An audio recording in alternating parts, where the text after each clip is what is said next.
যুদ্ধের মধ্যেও ক্ষেপণাস্ত্র তৈরি করছে ইরান। প্রথমবার নাসারাল্লাহ ক্ষেপণাস্ত্র ব্যবহার করে তেহরানের কঠোর বার্তা। ইসরায়েলি সেনাবাহিনীতে ইরানের গুপ্তচর। যুক্তরাষ্ট্রের দুটি যুদ্ধবিমানকে অবতরণের অনুমতি দেয়নি শ্রীলঙ্কা। মার্কিন গর্ব চূর্ণ, প্রশংসায় ভাসছে ইরান। যুক্তরাজ্যকে সরাসরি হুমকি ইরানের। ঈদের দিনও আল আকসা মসজিদ বন্ধ রেখেছে ইসরায়েল।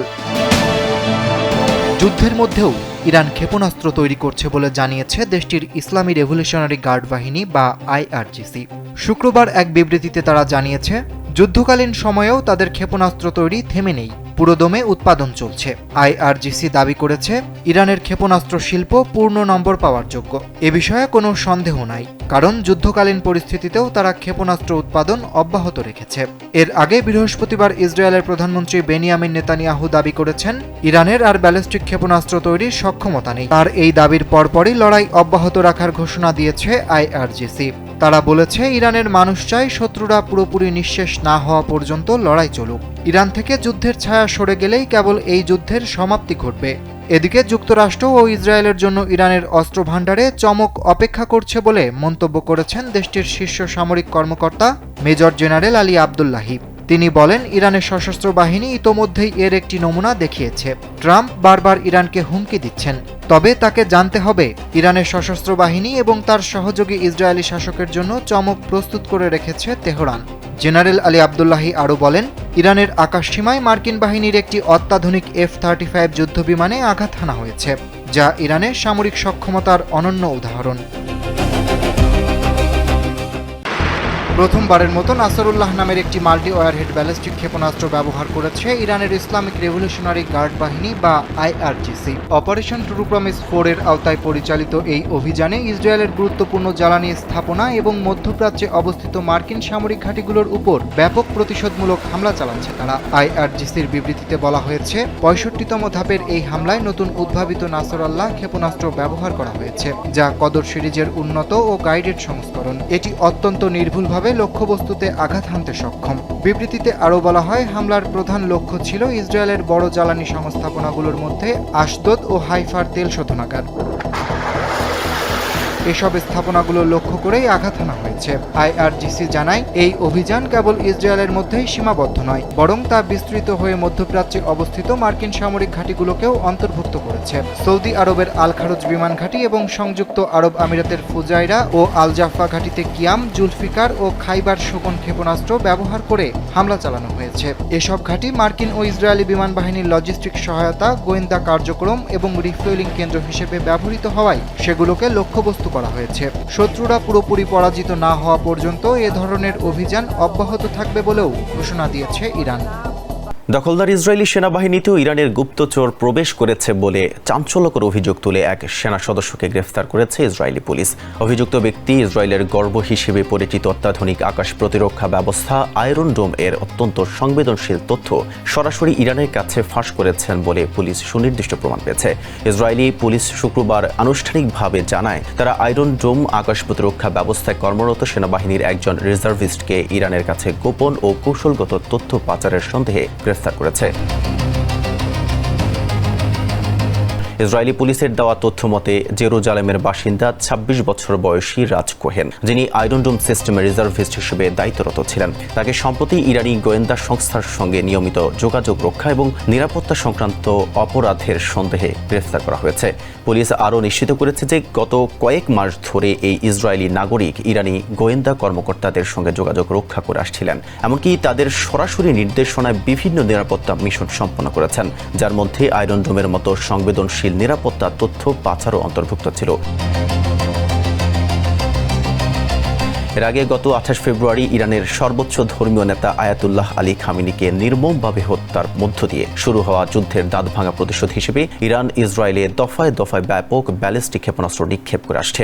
ইসরায়েলের অত্যাধুনিক আকাশ প্রতিরক্ষা ব্যবস্থা তেহরানের ছোড়া অনেক ক্ষেপণাস্ত্র প্রতিহত করতে পারেনি, যার ফলে অত্যন্ত গুরুত্বপূর্ণ কিছু কৌশলগত স্থানে ব্যাপক ক্ষয়ক্ষতি ও প্রাণহানির ঘটনা ঘটেছে। ইসরায়েলি উদ্ধারকারী সংস্থা ও কর্তৃপক্ষের মতে, যুদ্ধ শুরুর পর থেকে ইসরায়েলে ইরানের নজিরবিহীন ক্ষেপণাস্ত্র হামলায় অন্তত 15 বেসামরিক নাগরিক নিহত হয়েছেন এবং পশ্চিম তীরে ইরানের ক্ষেপণাস্ত্র হামলায় 4 জন ফিলিস্তিনি নারীও নিহত হয়েছেন। ইরানের সঙ্গে চলমান উত্তেজনার মধ্যে নিজেদের ভূখণ্ডে যুক্তরাষ্ট্রের দুটি যুদ্ধবিমান অবতরণের অনুমতি দেয়নি শ্রীলঙ্কা। দেশটির দক্ষিণাঞ্চলের একটি বেসামরিক বিমানবন্দরে ওই যুদ্ধবিমানগুলো নামাতে চেয়েছিল ওয়াশিংটন। শুক্রবার পার্লামেন্টে দেয়া এক বক্তব্যে লঙ্কান প্রেসিডেন্ট অনুরা কুমারা দিশানায়ে এ তথ্য জানান। তিনি বলেন, গত ২৬ ফেব্রুয়ারি যুক্তরাষ্ট্র এই অনুরোধ জানায়। প্রেসিডেন্ট বলেন, যুক্তরাষ্ট্র জিবুতির একটি ঘাঁটি থেকে ৮টি জাহাজ বিধ্বংসী ক্ষেপণাস্ত্র সহ দুটি যুদ্ধবিমান ৪ থেকে ৮ মার্চের জন্য মত্তলা আন্তর্জাতিক বিমানবন্দরে রাখতে চেয়েছিল। তবে শ্রীলঙ্কা তার নিরপেক্ষ অবস্থান বজায় রাখতে এবং দেশের ভূখণ্ডকে কোনো সামরিক উদ্দেশ্যে ব্যবহারের সুযোগ না দিতে সেই অনুরোধ প্রত্যাখ্যান করে। তিনি আরও বলেন, একই সময় ৯ থেকে ১৩ মার্চের জন্য ইরান তাদের ৩টি জাহাজকে কলম্বো বন্দরে আনার অনুরোধ করেছিল। তখনও অনুমতির বিষয়টি সরকার বিবেচনা করেছিল। অনুরা বলেন, যদি আমরা ইরানকে হ্যাঁ বলতাম তাহলে যুক্তরাষ্ট্রকেও হ্যাঁ বলতে হতো। তার এই বক্তব্যের সময় ২২৫ সদস্যের সংসদে করতালির ধ্বনি ওঠে। তখন প্রেসিডেন্ট স্পষ্ট করে বলেন, আমরা তা করিনি, আমরা আমাদের নিরপেক্ষ অবস্থানের উপর অটল রয়েছি। যুক্তরাষ্ট্রের F-35 যুদ্ধবিমানকে সফলভাবে লক্ষ্যবস্তু করে হামলা চালিয়ে মার্কিন সামরিক গর্ব চূর্ণ করে দিয়েছে ইরান। বিশ্বের সবচেয়ে উন্নত স্টিলথ ফাইটার জেট হিসেবে পরিচিত এই বিমানটিতে বৃহস্পতিবার সফল আঘাত হানার মাধ্যমে বিশ্বের সামরিক মহলে ব্যাপক চাঞ্চল্য ও বিস্ময় ছড়িয়ে দিয়েছে ইরানি সশস্ত্র বাহিনী। মার্কিন আধুনিক আকাশ যুদ্ধের ইতিহাসে এটি একটি সম্ভাব্য নাটকীয় মোড় হিসেবে দেখা হচ্ছে এবং শক্তিশালী ও উদ্ভাবনীয় প্রতিপক্ষের বিরুদ্ধে $100 মিলিয়ন স্টিলথ প্রযুক্তির আসল কার্যকারিতা নিয়ে তীব্র বিতর্কের সৃষ্টি করেছে। সামরিক বিশেষজ্ঞদের মতে ইতিহাসে এই প্রথম কোনো F-35 জেট সরাসরি আক্রান্ত হওয়ার ঘটনা ঘটল। খবরটি একটি ওপেন সোর্স অ্যাকাউন্ট থেকে আসে, যেখানে বলা হয় একটি F-35 যুদ্ধবিমান ইরানি ভূমি থেকে আকাশে নিক্ষেপযোগ্য শক্তিশালী ক্ষেপণাস্ত্রের আঘাতে ক্ষতিগ্রস্ত হয়ে জরুরি অবতরণ করতে বাধ্য হয়েছে। পরবর্তীতে মার্কিন সেন্টকমের navy captain Tim Hawkins military টাইমসকে দেওয়া এক আনুষ্ঠানিক বিবৃতিতে এই ঘটনার সত্যতা স্বীকার করে বলেন, ইরানের উপর একটি কমব্যাট মিশন শেষে যুক্তরাষ্ট্রের একটি F-35 বিমান আঞ্চলিক মার্কিন বিমান ঘাঁটিতে জরুরি অবতরণ করেছে। এমন সামরিক সাফল্যের পরই আন্তর্জাতিক মহলে ইরান ব্যাপকভাবে প্রশংসায় ভাসছে। ইরানে হামলায় যুক্তরাষ্ট্রকে সামরিক ঘাঁটি ব্যবহার করার সুযোগ দিলে তা তেহরানের বিরুদ্ধে সরাসরি যুদ্ধে অংশগ্রহণ হিসেবে গণ্য করা হবে বলে ব্রিটেনকে হুঁশিয়ারি দিয়েছে ইরান। দেশটির পররাষ্ট্রমন্ত্রী আব্বাস আরাকচি ব্রিটিশ স্বরাষ্ট্রমন্ত্রী ইভেট কুপারকে উদ্দেশ্য করে এই হুঁশিয়ারি দিয়েছেন। নিজের অফিসিয়াল টেলিগ্রাম চ্যানেলে প্রকাশিত এক বিবৃতিতে আরাকচি জোর দিয়ে বলেন, যুক্তরাজ্যের এই ধরনের পদক্ষেপ দুই দেশের সম্পর্কের ইতিহাসে আগ্রাসন হিসেবে নথিবদ্ধ থাকবে এবং ইরান তার সার্বভৌমত্ব ও স্বাধীনতা রক্ষায় আত্মরক্ষার সহজাত অধিকার প্রয়োগ করবে। এ সময় তিনি আন্তর্জাতিক আইন লঙ্ঘনের অভিযোগ তুলে ব্রিটেন সহ কয়েকটি ইউরোপীয় দেশের ভূমিকারও তীব্র সমালোচনা করেন। আরাকচির দাবি, এই সংঘাতের বিষয়ে তাদের অবস্থান ছিল স্পষ্টতই পক্ষপাতদুষ্ট। আরাকচি জাতিসংঘ সনদের আওতায় ইরানের আত্মরক্ষার অধিকারের বিষয়টি উল্লেখ করে গত ২৮ ফেব্রুয়ারি দক্ষিণ ইরানের মিনাবে একটি বালিকা বিদ্যালয়ে সংঘটিত কায়রোভিত্তিক বোমা হামলার প্রসঙ্গটি তুলে ধরেন। ওই হামলায় ১৬৫ জনেরও বেশি মানুষ নিহত হয়েছিলেন, যাদের বেশিরভাগই ছিল শিশু। যদিও মার্কিন প্রেসিডেন্ট ডোনাল্ড ট্রাম্প কোনো প্রমাণ ছাড়াই এই হামলার জন্য ইরানকে দায়ী করার ইঙ্গিত দিয়েছিলেন, তবে পেন্টাগনের চলমান তদন্তে বেরিয়ে এসেছে যে ওই হামলাটি মার্কিন সামরিক বাহিনী কর্তৃক নিক্ষেপ করা একটি টমাহক মিসাইলের মাধ্যমে চালানো হয়েছিল। ইরানের পররাষ্ট্রমন্ত্রীর এই কড়া বার্তার পর এখন পর্যন্ত যুক্তরাজ্য সরকারের পক্ষ থেকে কোনো আনুষ্ঠানিক প্রতিক্রিয়া পাওয়া যায়নি। অরিত্র বাসু, কালবেলা। ১৯৬৭ সালের পর এই প্রথমবারের মতো পবিত্র আল আকসা মসজিদে হয়নি ঈদ উল ফিতরের নামাজ। সম্পূর্ণ বন্ধ রাখা হয়েছে মুসলিমদের দ্বিতীয় কেবলা। কাতার ভিত্তিক সংবাদ মাধ্যম আল জাজিরা জানিয়েছে, দখলদার ইসরায়েলি বাহিনী আল আকসা মসজিদে প্রবেশে সরাসরি বাধা দেওয়ায় এবং প্রধান ফটকগুলো পুরোপুরি বন্ধ রাখায় শত শত ফিলিস্তিনি মুসল্লি বাধ্য হয়ে মসজিদের প্রবেশদ্বার ও আশপাশের খোলা রাস্তায় ঈদের নামাজ আদায় করেছেন। শুক্রবার ইসরায়েলি সেনারা মসজিদের ভেতরের চত্বরে প্রবেশ সম্পূর্ণ নিষিদ্ধ করে দিলে অধিকৃত পূর্ব জেরুজালেমের দামেস্ক গেট এলাকায় হাজারো মুসল্লি জড়ো হন এবং সেখান থেকেই তারা সবচেয়ে কাছাকাছি অবস্থান থেকে চোখের জলে ঈদের নামাজ আদায় করেন।